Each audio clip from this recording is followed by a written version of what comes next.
So the organization I run is called the U.S. Lumber Industry. I'm the executive director. It was put together back in the mid-80s, primarily to deal with U.S.-Canada softwood lumber trade issues. The issue really is that in Canada, the government owns most of the timber that the industry relies on and sells it to that industry at rates that make it competitive, allowed to be competitive in any market environment.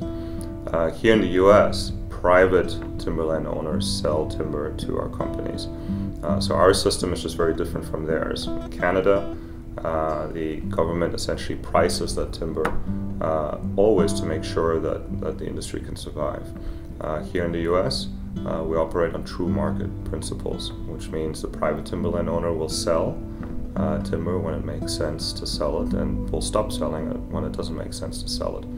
So that's really the difference between the two systems, and our job with the US Lumber Coalition is to make sure that our industry is not harmed through trade coming from Canada, where the two different systems collide. You know, the one thing that I really am very proud of that we've achieved over the last 10 years or so is the 2006 US-Canada Softwood Lumber Agreement.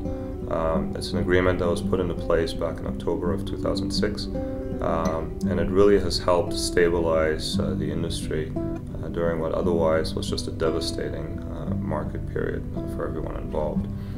So, you know, I think for us, really, it's a source of pride because it allowed our industry and the communities that depend on that industry to fare a lot better than they otherwise would have. It created certainty, and we knew exactly what was going to happen with respect to cross-border trade. It's a challenge. It is a big challenge because maintaining an agreement like this takes a lot of work. It's not something that goes on autopilot. It's just something that requires constant monitoring, constant work with our government, our congressional offices, just to make sure that it functions the way it's supposed to. Nothing, unfortunately, happens on autopilot here in DC. So it's both, I think, a source of pride and a challenge as well for us.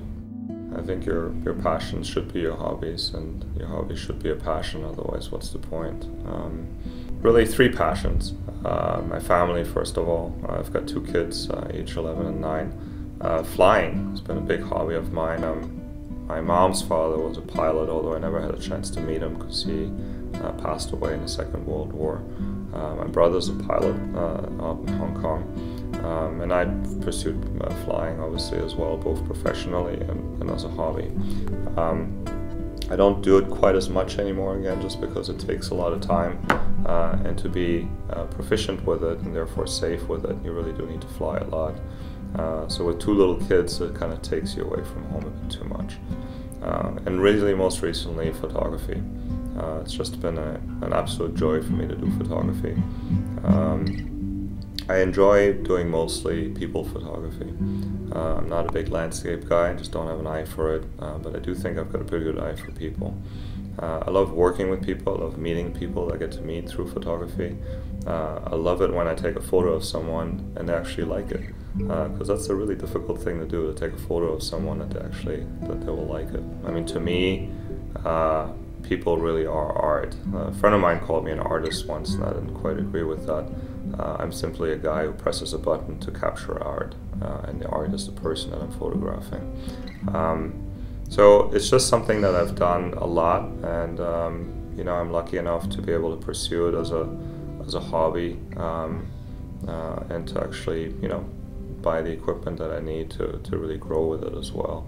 So I've been doing that, I've taken advantage of that, and I've enjoyed it thoroughly.